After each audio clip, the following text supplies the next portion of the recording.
Pues miren, antes que nada, darles la bienvenida. Para mí siempre es grato el tema de ver cómo en esta sección técnica de formación de recursos humanos, desde ya felicito a Gustavo Zárate por la iniciativa, a Sonia también por toda esta iniciativa que se ha generado. Y la verdad creo que lo más importante tiene que ver cómo empezamos a dar impulso a las nuevas caras que van a ser de salud pública seguramente en los siguientes 10, 15 o 20 años, ¿no? Hay caras que ya estamos siendo o ya fuimos muy vistas. Y lo más importante cuando hablamos de formación de recursos humanos es cómo los salubristas jóvenes, los médicos jóvenes son capaces de generar, pues sobre todo aprovechar algo claro que son el manejo de redes sociales. Yo reconozco en Alejandro Macías, en Andrew y también en el doctor Moreno, pues que con toda esta pandemia del COVID se volvieron rockstars. Y cuando hay rockstars hay algunos que los quieren, hay otros que los apedrean, pero al final tienen su opinión, tienen su visión, y siempre es bueno cuando hablamos de salubristas y de salud pública contrastar diferentes visiones, diferentes opiniones, y cada quien, de acuerdo a su experiencia, a sus vivencias, a su conocimiento, forma su propio, pues ahora sí que su propia opinión. Y yo creo que lo más importante es que podamos retomar lo bueno, lo malo, lo que nos parezca bien, lo que nos parezca mal en términos de salud pública. Y así se ha avanzado desde la historia de esta querida Sociedad Mexicana de Salud Pública. Andrew, darte la bienvenida. Yo sé que Gustavo te va a presentar y para mí era importante estar en esta reunión porque pues, son las caras jóvenes, las caras nuevas de los salubristas como tal, y siempre vas a encontrarte con un público que conoce, ¿no? Que sabemos de qué pie cojeamos cada uno, somos pocos, nos conocemos en el medio, y sobre todo darte la bienvenida y agradecerte que participes en esta sesión y que veo que tiene una participación importante, y invitarlos a los participantes a vernos en la reunión anual de la Sociedad Mexicana de Salud Pública en noviembre en Puerto Vallarta, teniendo nuestra burbuja sanitaria, porque los salubristas tenemos que dar muestra clara de cómo sí se pudieran hacer las cosas. Sin más, yo los dejo, voy a estar al pendiente escuchando la presentación y muchas gracias por estar conectados. Adelante, Sonia, Gustavo. Muchas gracias, doctor. Gracias al doctor Jesús Felipe. Pues ya vi, a ver, rápido. Tuxtla, Oaxaca, Veracruz, Chiapas, Ciudad de México, Durango, ya. Ahí está, sin más, no robo más minutos y pasamos a nuestros ponentes de hoy. Gracias, doctora Sonia, doctor Jesús Felipe González Roldán, muchas gracias por la presentación, por la introducción. Es de verdad un gusto volver a saludarles en este espacio que hemos creado justamente para los directores de sección. Su servidor y amigo Gustavo Zárate, desde la Dirección de Sección de Recursos Humanos en Salud Pública. Me tomé el atrevimiento y la libertad de buscar justamente a Andrew para invitarlo a hablar de este tan relevante tema y que naturalmente viene cobrando mucha más fuerza conforme van pasando los días, y tiene que ver con la vacunación contra COVID-19 en menores de edad. Justamente el día de ayer se publica la actualización del lineamiento, más bien del plan de vacunación en menores de 18 años, y el día de hoy se da a conocer precisamente este documento que habla de la guía estratégica para vacunación contra COVID-19 en este sector poblacional de 12 a 17 años con factores de riesgo, y nos definen que estas personas en este grupo de edad tienen que cumplir o tienen que ser catalogados o clasificados en 8 grupos para hacerse acreedores a la vacunación. Mucho más allá de esta postura gubernamental, mucho más allá de esta estrategia para ampliar la cobertura de vacunación, es que platiqué justamente con el doctor Comas García y hablábamos de cuáles son las lecciones que hemos aprendido a través de la historia, justamente con influenza, que es nuestro pasado reciente más, que puede ejemplificar mejor lo que nos está sucediendo, ¿no? Rápidamente vamos a platicar de la estrategia y de las estrategias y de la política de vacunación en nuestro país. Definitivamente a nivel global, la vacunación ha sido la intervención que ha demostrado ser mejor, hablando de costo-efectividad y hablando de costo-beneficio, precisamente para la prevención de enfermedades. En nuestro país, hablar de vacunaciones, hablar de una historia de éxito, afortunadamente, nos remontamos a la década de los 20, por ejemplo, en que únicamente teníamos un solo biológico para prevenir la viruela. Conforme fue avanzando el tiempo, para la década de los 50, se integran al esquema de vacunación biológicos tan importantes como la BCG para prevenir tuberculosis, como la DPT, por ejemplo, que refuerza su esquema a partir del año 1998, en que se integra precisamente a la vacuna pentavalente. En la misma década de los 50 se integra al programa de vacunación la vacuna contra tétanos, por ejemplo, la vacuna Salk, el biológico Salk para poliomielitis, el mismo biológico Sabin en 1900, a partir de la década de los 60. Y de ahí para adelante viene creciendo el éxito con respecto a la vacunación. En la década de los 70 en México inicia precisamente el Programa Nacional de Inmunizaciones, que amplía justamente el número de biológicos que inicialmente eran precisamente BCG, Sabin, DPT y la vacuna contra sarampión, que estaba por sí sola, y que hasta la década de los 90, a finales de los 90, por ahí de 1998, se integra precisamente a la triple viral. La historia, como les decía, nos dice que ha sido un éxito porque el esquema de vacunación de México, de nuestro país, ha sido ejemplar. Para el 2018 teníamos ya 15 vacunas, 15 biológicos para prevenir un número similar de enfermedades, y para el 2012 agregamos una modificación que es PDPA, y a partir del año 2020 justamente se agrega esta vacuna contra COVID-19. Esta vacuna se integra a partir justamente de la respuesta organizada, no nada más del país, sino a nivel mundial. Pero específicamente en México se publica la Política Nacional de Vacunación contra SARS-CoV-2 para la prevención del COVID-19, y este lineamiento se publica por primera vez en enero, el 11 de enero del 2021, y nos dice que se tendrá que vacunar en 5 etapas. La primera etapa vendría entre diciembre de 2020 y febrero de 2021, en que habría que vacunar a todo el personal de salud de primera línea. Una política que se prestó en primera instancia a polémica, ¿no? Porque ¿cómo definir quién es primera línea, quién es segunda línea, quién es tercera línea?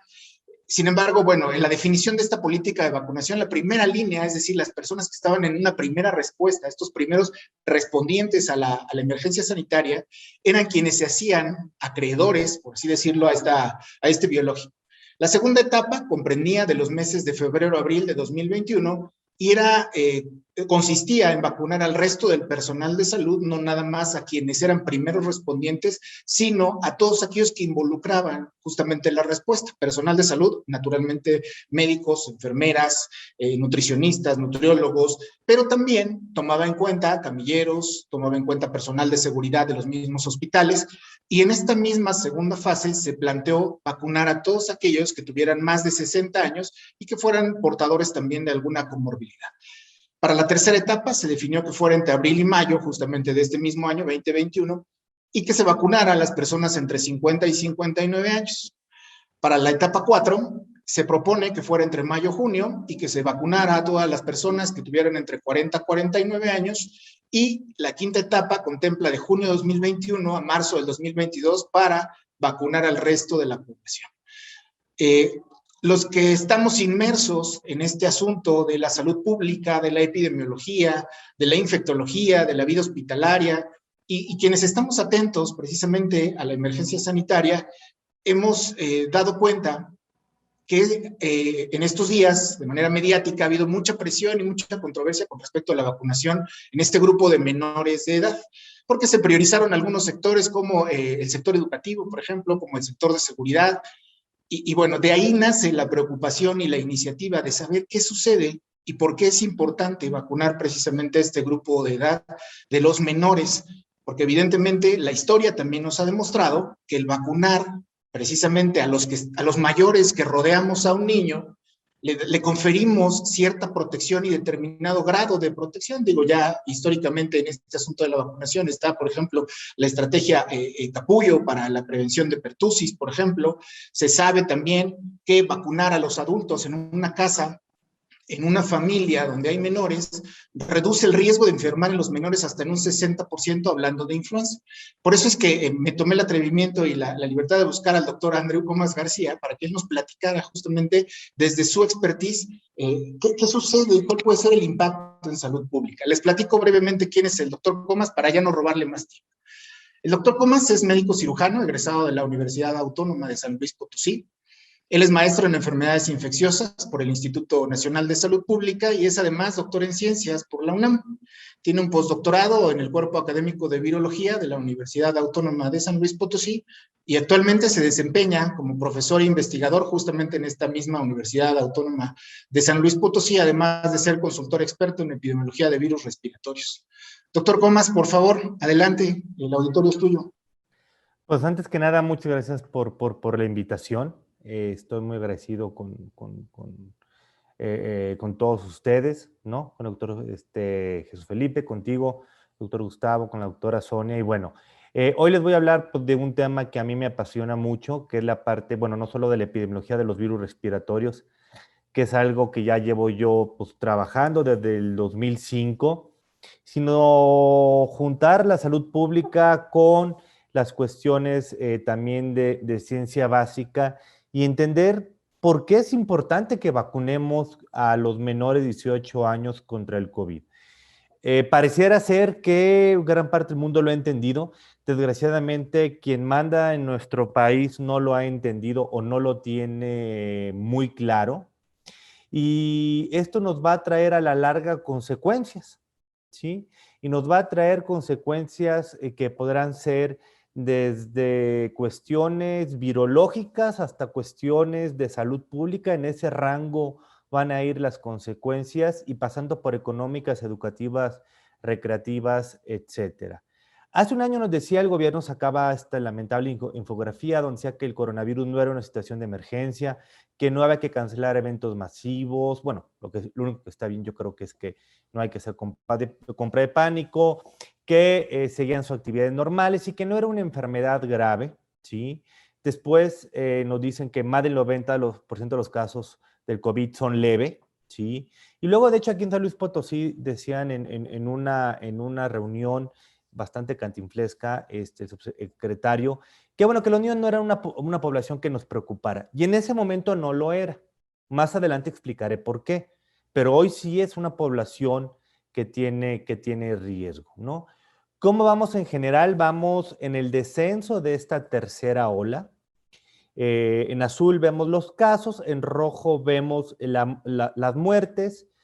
Por datos de serología sabemos que estas barras azules, para saber el número de infectados, no de casos, hay que multiplicarlas por 25 y las barras rojas pues hay que multiplicarlas por 2.1. Por lo menos hay dos cálculos independientes que nos hablan de 2.1. Ahorita nosotros estamos haciendo uno, el doctor Raúl Rojas de la Universidad Libre de Berlín, Jorge Velasco de la UNAM y un servidor, justamente tratando de ver si no es más de 2.1. Pero vemos que ya vamos en descenso.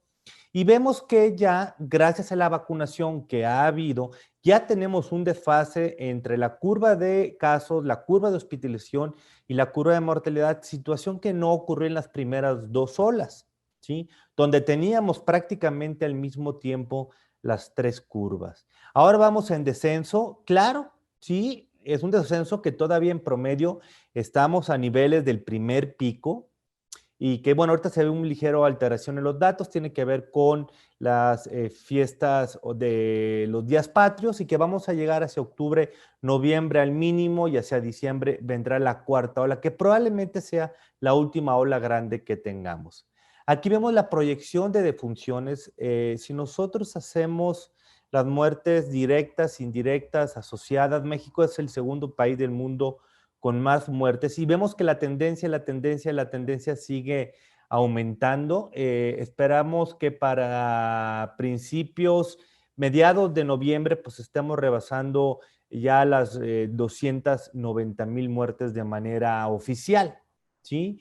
Que bueno, pues eso no es nada halagador, y de pasar de tener que nos reportan una tasa de 200, por ahí 214 defunciones por 100,000 habitantes, pues lo más certero es que nuestra tasa de función anda en los 555 defunciones por cada 100,000 habitantes, lo cual nos pondría en segundo lugar a nivel mundial.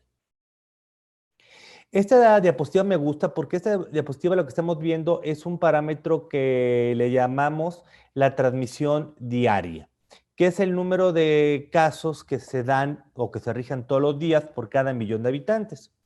Y por ahí un artículo de Lancet que nos dice que si yo tengo en una comunidad más de 100 casos por 100,000 habitantes, estoy en un panorama de alta transmisión. Como podemos ver, en la primera ola, ¿sí? Nunca se rebasó el panorama de alta transmisión. Fue una primera ola con una variante, el virus original y la variante B1.1 en un panorama de baja transmisión. Luego tuvimos la segunda ola que ya se dio ecológicamente en un panorama de alta transmisión por razones climáticas y sociales, donde predominó una variante que fue la 519, que fue el único país del mundo donde esta variante realmente causó un problema. Y esto pues, nos habla que si tenemos solo una variante que nos causa un problema, pues lo más seguro o esta variante tiene algo en particular o tiene que ver la manera de enfrentar la pandemia. Y en esta segunda ola sí se rebasó el umbral. Y esta tercera ola que inició con la variante alfa y la variante gamma, las derivadas de el Reino Unido y la derivada de Brasil, pero que esta gran transmisión que se ha dado se debió a la variante Delta, bueno, pues nos causó un problemón mucho más grande, nos causó una epidemia que llegó a ser hasta 4 veces en ciertos momentos más grande que la primera ola. Desgraciadamente, esta tercera ola se da por malas políticas públicas, porque México es uno de los 7, 8 países del mundo que no pide pruebas de PCR para entrar al país. ¿Sí? Y entonces, claro, pues nuestros centros turísticos, que fue primero la península de Baja California, la Riviera Maya y luego de la Riviera Nayarit hasta Manzanillo, empezaron a ser los hervideros de casos, primero con la variante alfa y la variante gamma, y luego la variante delta, y esto explotó de una manera impresionante que si no hubiéramos tenido vacunación, bueno, esto hubiera sido otro boleto, ¿sí? Aquí vemos la incidencia epidemiológica semanal, bueno, la incidencia epidemiológica acumulada, y vamos viendo cómo hubo una primera fase de aceleración hacia junio. Cabe decir que el gobierno mexicano tuvo prácticamente 3 meses o 2 meses y medio para prepararse y realmente no lo hizo. Tuvimos un primer ascenso muy prolongado, ¿sí? Que se dio desde mayo hasta enero, ¿sí? Ya después, este piquito de enero que fue muy abrupto, y luego se pudo controlar este segundo brote hasta junio, ¿sí? Y bueno, ya el crecimiento que usted ven, la pendiente que se presenta en julio y agosto, es una gran pendiente que a nivel nacional ya tiende a llegar al estado de meseta. De hecho, para el día de hoy, bueno, calculo con los datos de los trabajos que estamos haciendo, que ya se ha infectado aproximadamente el 72%, ahorita les digo, 91 millones de mexicanos, que es el 72% de la población. Desgraciadamente, con la aparición de variantes, sabemos que obviamente va a haber reinfecciones y que en algunos casos estas reinfecciones podrán ser más severas. Entonces, ya México va a empezar con esta segunda ronda de infección, pero si tomamos que ya un 71% de la población ya se infectó, más el pequeño pedazo que está vacunado, esto nos hace pensar que con una cuarta ola, que va a tener sus costos, por supuesto, cada vez podríamos ir teniendo olas más pequeñas, a menos que surgiera una variante con un mejor fitness que la Delta. Ahora nos dicen que los niños tienen un riesgo casi nulo de morir por COVID, que por cada niño vacunado con amparo se le quita una oportunidad a un adulto, que la probabilidad de hospitalizar de un niño es del 0.004%. Bueno, no es ni completamente verdad, ni es completamente falso. Ahorita vamos a ir viendo los datos y vamos a ver cómo esta vacunación ha tenido sus impactos positivos, pero también ha tenido los impactos negativos, porque desde el punto de vista de vacunología tenemos 2 grandes tipos de vacunas. La vacuna perfecta y las vacunas imperfectas. La de COVID es una vacuna imperfecta que tiene sus asegúnes, que sirve para evitar mortalidad, hospitalización, casos graves, pero que no me sirve de manera eficiente para evitar transmisión. Y este último punto, ¿sí? Hay que guardarlo porque es uno de los porqués tenemos que vacunar a los niños. Entonces, ¿cómo ha impactado, cómo ha impactado en niños el COVID? Es un artículo que estamos elaborando, es un artículo multicéntrico y a la izquierda vemos un mapa de calor, a la derecha vemos unas barras apiladas. La figura A, lo que estamos representando es la intensidad de la incidencia semanal por grupo de edades, ¿no? Y lo que vemos que, bueno, que tuvimos una primera ola que prácticamente se dio en el grupo de mayores de 36 años y fue una ola más o menos dispersa. Tuvimos la segunda ola, que una primera parte en diciembre, la segunda parte en enero, febrero, muy intensa, que ya empezó a afectar, fíjense, esta segunda ola ya empezó a afectar a los menores de 35 años. Digo, también hay que recordar una cosa, que también hago yo diagnóstico COVID en la universidad. México es el país 105 de 197 en cuanto a pruebas de COVID y el número 17 a nivel mundial y el número 17 de 35 en América de pruebas COVID. O sea, y de hecho a nivel mundial estamos por debajo del percentil número 1 en pruebas y a nivel del continente americano estamos por debajo del percentil 15 en pruebas, ¿sí? Y vemos que esta tercera ola, vean cómo se concentró el impacto en menores de 55 años y que hubo una reducción muy positiva, ¿sí? En el grupo de, ¿cómo se llama? De mayores de 46 años, ¿sí? Y esta reducción de manera importante en los mayores de 46 años, pues la única manera que se lo podemos atribuir es a la vacunación. De hecho, en la gráfica de barras apiladas, lo que sí podemos ver que en este color gris tenemos el grupo de 6 a 15 años, como la proporción de casos cada semana en el grupo de 6 a 15 años se ha venido elevando de manera constante. Esto se ha dado prácticamente desde la semana 18 del año pasado. En el caso del grupo de 0 a 5 años, esta elevación se ha dado a partir de la semana 9 o 10 de este año. Y que en los jóvenes, ¿sí? Prácticamente de los 6 a los 45 años, ha habido un incremento, sobre todo de los 6 a los 35, un incremento muy importante tanto en la intensidad de la transmisión, que lo vemos en la gráfica A, como en qué porcentaje semanal de los casos ha tenido. También podemos saber qué tanto ha tardado en funcionar la vacunación. A nivel poblacional, por ejemplo, en el grupo de mayores de 75 años, de que inició en enero, digamos, la vacunación, tardó 14 semanas en tener impacto. Y en el grupo de, por ejemplo, de 36 años a 45, tardó por ahí de 24 semanas desde que inició el año en tener un impacto. Claro, ha sido asincrónico la vacunación, ha sido heterogénea en cuanto a los criterios, en cuanto a las vacunas, pero sobre todo algo muy importante que en contra de lo que nos diría la ciencia, en nuestro país se empezó a vacunar, uno, a las comunidades alejadas, a las comunidades con menor densidad poblacional, a las comunidades con menor tasa de transmisión y con menor impacto de la epidemia. Entonces, claro, vacuné primero a esas comunidades, entonces yo a esperar el impacto de eso que se observe, pues es muy tardado o inclusive nulo, en lugar de haber empezado por vacunar a los lugares de mayor transmisión, de mayor densidad poblacional y de mayor impacto en la epidemia.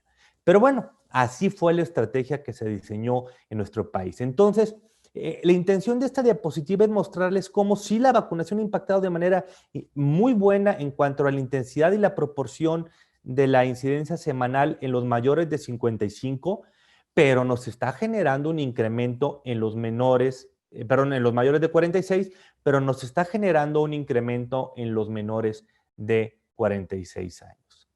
En esta gráfica, que a lo mejor no se ve muy bien, en las líneas naranjas tenemos lo que es la incidencia semanal de todo el país de COVID, y en la línea azul lo tenemos esa incidencia por grupo de edades. Aquí tenemos de 0 a 5 años, de 6 a 15 años, 16 a 25, 26 a 35, 36 a 45, 46 a 55, hasta llegar hasta los mayores de 70.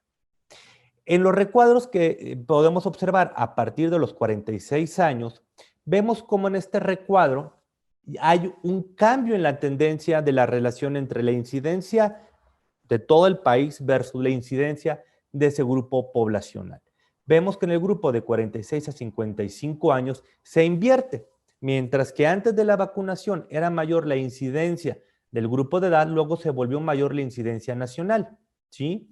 Lo mismo pasó en el grupo de 56 a 65 años, de 66 a 75 años y por un tiempo en los mayores de 75. Vean cómo en los mayores de 75 años, aunque es una población, es una cantidad pequeña de personas en nuestro país en respecto al demás grupo de edad, se llegó un momento en que se igualaron ambas incidencias, pero no hubo el cambio que hubo entre el grupo de 45 a 75 años. Y para este grupo de edad, ¿qué nos quiere decir? La efectividad de la vacuna es menor. Para poder impactar en este grupo de edad tenemos dos opciones, o aplicamos una tercera dosis o hacemos la estrategia capullo. Pero de manera preocupante vemos que, por ejemplo, ¿cómo ha crecido la incidencia en el grupo de 0 a 5 años en esta tercera ola con la variante Delta? Vean el incremento que tuvo de 6 a 15 años. El de 16 a 25 años fue mucho mayor y también en el grupo de 26 a 35 y de 35 a 45. ¿Qué quiere decir? Que de 45 años para abajo, pero particularmente de 25 años para abajo, la presencia de la variante Delta ha venido a cambiar, ¿sí?, de manera muy importante la epidemiología por grupo de edad. Tenemos que entender eso, ¿sí? Porque estamos hablando de que ahora tenemos una variante que se replica más rápido, que se replica en mayor cantidad y que por lo tanto ahora sí genera enfermedad de los niños. Siempre ha infectado a los jóvenes, pero antes, como los jóvenes tienen menor cantidad de receptores para el virus, ¿sí?, y estos receptores del virus van incrementando conforme aumenta la edad, ¿sí?, entonces, ¿sí?, antes no tenían síntomas, ahora sí, y ahora sí se enferman. Por eso estamos viendo ese incremento en la incidencia. Por eso también hay incremento en la hospitalización. Entonces, hay que tener mucho cuidado porque no ha funcionado, por un lado, muy bien la vacunación de 18 a 45 años. No se ha completado muy bien los esquemas. Tenemos que cada vez el gobierno alarga y alarga y alarga más los esquemas. También tenemos una mayor dificultad para que los jóvenes se quieran vacunar, ¿sí? Por ejemplo, acá por ahí un estudio, ahorita no recuerdo la cifra, pero el 20% de los jóvenes en este país no se quieren vacunar contra COVID. Si vemos nosotros la incidencia por grupo de edad, ¿sí?, allá la vemos en una gráfica, vemos como las primeras dos olas pues, fue llevado por el grupo primero de mayores de 75, luego seguía el grupo de 66 a 75 años y muy pegadito, pues el grupo laboralmente más activo que era el 36 a 45 años, luego venían los demás grupos y ya mucho más abajo de 0 a 15 años. ¿Qué vemos en la tercera ola? Que se incrementan los casos de manera importante en los grupos de menores de 15 años y sobre todo vean la elevación que tiene el grupo de 15 a 25 años.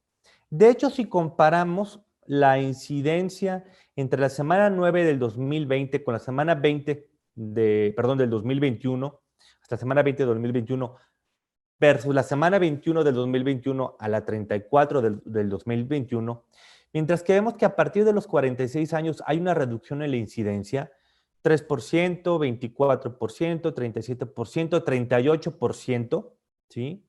Vemos que, por ejemplo, la incidencia en el grupo de 0 a 5 años incrementó casi un 300%, de 6 a 15 años un 353%, de 16 a 25 años casi un 200%, de 26 a 35 un 100% y de 36 a 45 un 53%. Entonces estamos viendo que la vacunación, al ser una vacuna imperfecta que no evita la transmisión, nos está moviendo, y al tener un virus que sí genera enfermedad en jóvenes, nos está moviendo la balanza hacia grupos de edades más pequeños, que son grupos de edades que tienen, que les vamos a cortar la expectativa de vida, que voy a aumentar si se mueren los años de vida perdidos, que económicamente es de mayor impacto, ¿sí? Y bueno, ¿sí? Al final de cuentas, durante estas últimas 13 semanas, vean, si yo comparo de la semana 9 del 2020 a el periodo semana 9 de 2020, semana hasta la 20 del 2021, versus las últimas 14 semanas, la epidemia ha sido un 70% mayor, ¿sí? Claro, ha sido un 70% mayor, ¿sí? Y no ha sido más por la vacunación. Este es el mismo ejemplo que vimos hace unas diapositivas, pero en cuanto a mortalidad. Vemos una primera ola con una mortalidad difusa, ¿sí? Que de hecho la mayor mortalidad o la mayor intensidad de la mortalidad se agrupó en el grupo de 65 a 36 años, ¿sí?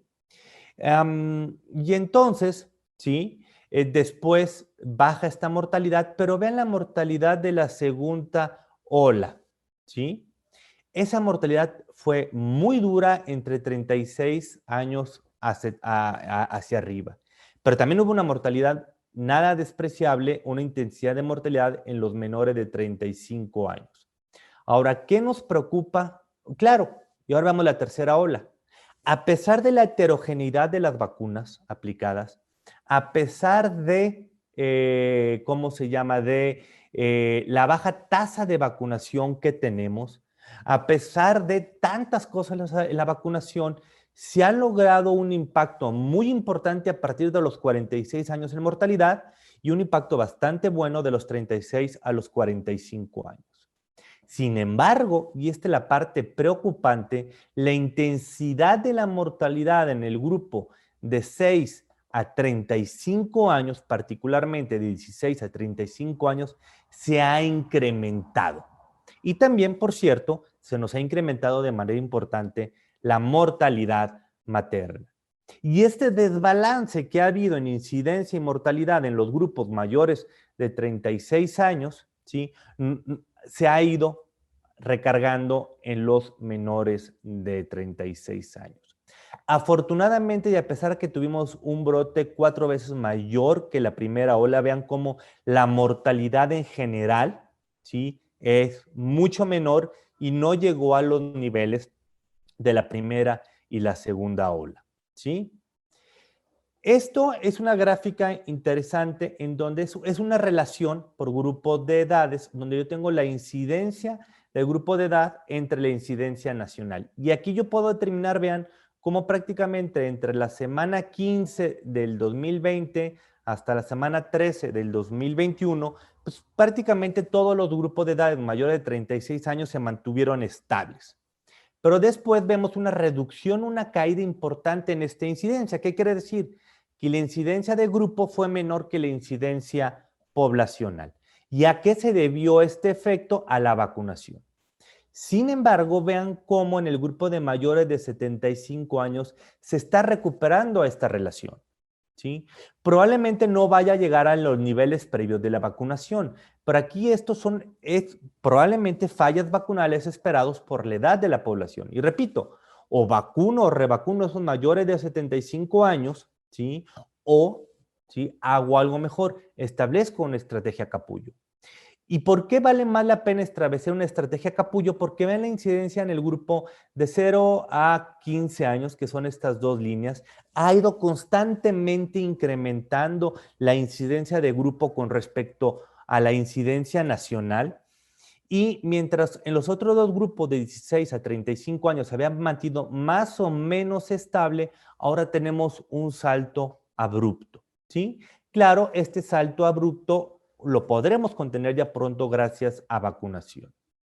Ahora, como resumen de ese trabajo que estamos haciendo, ¿qué tanto ha impactado la vacunación con los bemoles que queramos hasta ahorita? Vean, calculamos que en los casos ha reducido desde un 3.5% en el grupo de 36 a 45 años hasta un 24.4%. Que si lo vemos en toda la población, bueno, la vacunación nos ha disminuido un 6% de casos. En cuanto a muertes, todavía no se ve un efecto en el grupo de 36 a 45 años, bueno, hasta la semana 34, que tenemos los últimos datos más completos, pero entre los grupos de 46 años en adelante, anda entre el 15 y 17% la reducción de mortalidad por la vacunación. Y de hecho, en general, ha reducido un 13% la vacunación, la mortalidad. Pero vean, hemos aplicado millones y millones y millones y millones de dosis para solo disminuir un 6% los casos y un 13% la vacunación. Y esto es bueno, sí, pero pudo haber sido mejor si la estrategia hubiera empezado en las zonas de mayor densidad poblacional, de mayor incidencia, de mayor mortalidad, de mayor movilidad y de mayor ocupación hospitalaria. Ahora, ¿qué hemos aprendido en cuanto con respecto a influenza que podemos aplicar al COVID? Esta gráfica que de hecho si lo hubieran leído los tomadores de decisiones del 2009, que en muchos casos son los mismos de ahorita, pues hubiéramos hecho las cosas diferentes. Aquí tenemos la probabilidad de transmisión, tenemos la tasa de ataque y tenemos el R0, es decir, un caso primario, cuántos casos secundarios puede generar. Y vemos que, por ejemplo, que los grupos que tienen la mayor tasa de ataque, la mayor probabilidad de transmisión y el mayor R0 son los grupos de 0 a 18 años. Justamente por eso en Estados Unidos se vacunan de 6 meses a 18 años contra influenza, algo que el gobierno mexicano no ha entendido, que tenemos que vacunar no solo de 6 meses a 5 años y mayores de 60 años, tenemos que vacunar por lo menos de manera pública hasta los 18 años. Desgraciadamente el año pasado se cayó la vacunación de influenza y este año la vacunación de influenza va a ser menor todavía que el año pasado. Entonces, si yo quiero disminuir la transmisión, el grupo donde tengo que actuar, ¿sí?, es el grupo de menores de 18 años. Si yo quiero, repito, disminuir la transmisión. Este es un trabajo que tenemos incluso Jorge Velasco y un servidor, donde tenemos diferentes grupos de edades, cada panel es un grupo de edad, y vemos la intensidad de la transmisión de infecciones respiratorias en los últimos 12 años, ¿sí? Vemos que estos grupos se comportan de manera más o menos sincrónica, luego deja de haber una sincronía y se repite la sincronía. Este grupo es los niños de 1 a 14 años y este es de 25 a 44 años. En este trabajo lo que estábamos viendo es que lo que ocurre en los niños en cuanto a infecciones respiratorias agudas ocurre al mismo tiempo, aunque en menor magnitud, en quien tendrían que ser los papás. Por lo tanto, si yo disminuyo la transmisión en los niños, en los adolescentes, voy a disminuir el impacto de los papás. Y países como Canadá y como en Estados Unidos lo tienen muy bien estudiado, porque si yo vacuno este grupo de edad contra influenza, que aplica lo mismo contra coronavirus, disminuye la enfermedad en ellos, pero disminuye el ausentismo laboral en la clase de edad reproductiva y laboral de mayor importancia. Y eso, por ejemplo, en Canadá tienen bien medido cuánto me ahorra de dinero vacunar a los niños para que en los trabajos no falten los papás. Ahora, ¿por qué vacunar a los niños? Yo tengo un adulto en una comunidad que se infecta. Originalmente fue planeado para influenza, ahora lo modificó para COVID. Este adulto llega a la casa y en la casa este adulto va a infectar a un niño. Este adulto regresará al trabajo y va a infectar a otros 2 adultos y el niño, si va a la escuela, infectará a otros 3 niños. ¿Sí? Muy bien. Si fuera en el caso de influenza del virus sincicial respiratorio, ¿sí?, el grupo vulnerable son los niños y el grupo core que no se enferma tanto, que no se muere tanto, pero que lo distribuye por la comunidad son los adultos. Entonces, ¿qué ha pasado? Si yo vacuno a los niños contra influenza, también estoy protegiendo al grupo de trabajo. Pero en el caso, y hay que entender que el impacto de la epidemia y de la vacunación pues, depende de la movilidad de la población, de la susceptibilidad al virus y el porcentaje de asintomáticos. Por ejemplo, el grupo vulnerable, en este ejemplo, los niños, ¿sí?, vulnerables para influenza y para sincicial, son un grupo de alta movilidad, de alta susceptibilidad al virus y con una baja tasa de asintomáticos. Pero si esto yo lo paso a influenza, digo a coronavirus, sí, yo sé que el grupo vulnerable son los adultos, perfecto, son los que se me van a morir, son los que se van a hospitalizar, pero el grupo core, el grupo que me va a dispersar la infección en la comunidad, que tienen mayor movilidad, que tienen menor susceptibilidad al virus, y en este caso sí tendrían un mayor porcentaje de asintomáticos, sería el grupo de niños. Si yo quiero incidir en la transmisión del coronavirus en la comunidad, tengo que prevenir la infección en niños. Entonces, ¿cuáles son las características de niños y adultos jóvenes en la dispersión de las infecciones respiratorias? Uno, los niños y adultos jóvenes, adolescentes y adultos jóvenes, son una población con alta movilidad, con altas tasas de contacto, con alta incidencia y que por lo tanto es una fuente de dispersión y contagio para adultos susceptibles. Por eso estamos teniendo este incremento otra vez en la incidencia y en la mortalidad de los mayores de 75 años, en donde la frecuencia de falla vacunal va a ser mayor. Entonces, ¿por qué sí vacunar a los niños contra el COVID? Y ya casi acabo. Uno, que el virus original y sus primeras variantes sí infectaban a los niños, pero no causaban enfermedad. Sin embargo, las variantes alfa, gamma y particularmente la delta sí causan enfermedad en niños. ¿Por qué estas variantes sí causan enfermedad en niños? Porque tiene una mayor replicación y porque aparte tiene una mayor fuerza de unión a su receptor. Y entonces, a pesar de que los niños tienen menores receptores para el SARS-CoV-2, pues la variante Delta, a pesar de eso, sí puede generar enfermedad. Además, ¿sí? Debido a la vacunación previa en personas más susceptibles, hay un incremento en la selección, en la presión de selección para el virus. Y entonces el virus ha buscado moverse a poblaciones más jóvenes. Hay que agregarle que hay una falsa percepción de seguridad por las vacunas. Es decir, la gente se vacuna y dice, bueno, porque estoy vacunado ya no me va a pasar nada. O porque ya me infecté, no me voy a reinfectar. Y otro problema serio que tenemos es por las pruebas rápidas. Si de por sí las pruebas rápidas antes de llegar a la variante Delta tenían una tasa de falsos negativos entre el 20 y el 40%, ahora la tasa de falsos negativos con la variante Delta está entre el 50 y 70%. Y sobre todo, hay la percepción de que en los niños no importa si se infectan. Entonces, durante la tercera ola, los casos en población pediátrica, adolescentes y adultos jóvenes ha crecido. Aquí vemos el porcentaje que ha crecido entre un 200 y un 350%, pero a partir de los 46 años ha disminuido. Ahora veamos algo. ¿Cuál es la tasa de mortalidad en México asociada a virus respiratorios? En México, no estoy hablando de otro país. Para influenza son 5.3 defunciones por cada 100,000 habitantes. Para sincicial respiratorio, prácticamente 7 defunciones por 100,000 habitantes. Y para COVID es de casi 13 defunciones por cada 100,000 habitantes. Entonces, esto de que no se me van a morir los niños, oye, COVID me está matando más que influenza y que sincicial, ¿sí? Y hay un incremento en la mortalidad de 75 años. Entonces, tenemos que debatir qué nos va a funcionar mejor para matar más pájaros de un tiro. Aplicar terceras dosis o hacer una estrategia capullo. Por ejemplo, si yo comparo la mortalidad por influenza en México prepandémica, el COVID, su mortalidad es entre 11 y 29 veces mayor que influenza prepandémica. Es entre 6 y 15 veces mayor que influenza H3N2. Es entre 6 igual 15 veces mayor que influenza AH1N1 pandémica. Pero si yo veo particularmente la tasa de mortalidad de COVID asociada a COVID en menores de 6 años, es 2.5 veces mayor que influenza y 2 veces mayor que sincicial, cuando sincicial era el virus más importante en pediatría. Y tenemos una vacuna para evitar esto, ¿sí? Ahora, ya para terminar, las últimas diapositivas, ¿cuáles son las ventajas de vacunar a los niños contra la COVID?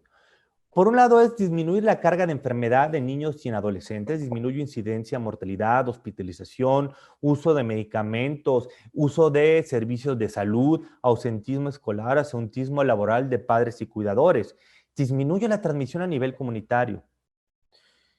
Esto es bien importante porque si no disminuimos la transmisión a nivel comunitario en un país con una gran cantidad ya de gente con anticuerpos, vamos a generar una variante con mejor fitness que la Delta. Entonces, y esto es bien importante porque por un lado me va a mitigar el tamaño, la velocidad y el impacto de la epidemia. Puedo establecer una estrategia capullo para la protección de la persona vulnerable, ya sea que no se vacunó o que tiene falla vacunal.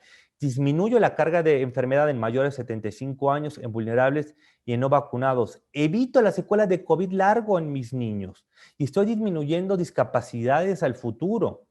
mitigo el reservorio en los humanos. No es posible erradicar ni eliminar el SARS-CoV-2, pero sí puedo limitar su presencia y puedo hacer que únicamente se presente de manera estacional en lugares templados y de manera endémica en muy bajos niveles en lugares tropicales.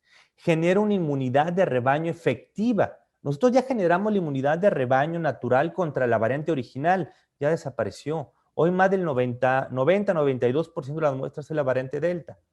Pero la única manera de generar una inmunidad efectiva contra todos los virus es a través de la vacunación de más del 88% de todos los mexicanos, y hasta entonces podemos dejar de usar mascarillas y medidas restrictivas. Y podremos generar reactivación masiva de actividades que involucren a niños, actividades académicas, sociales, recreativas o culturales. Y algo bien importante, disminuimos la presión selectiva contra el virus y disminuimos la probabilidad de tener un virus más agresivo y más fregón que la variante Delta. Evito que surjan variantes de escape al sistema inmune y evito que surjan variantes con mayor fines para replicar o transmitirse. Y bueno, por mi parte, ahora digo, viene la parte de si tienen preguntas o comentarios, pero eso es lo que yo tengo que decirles acerca de por qué vacunar a los niños. Muchas gracias.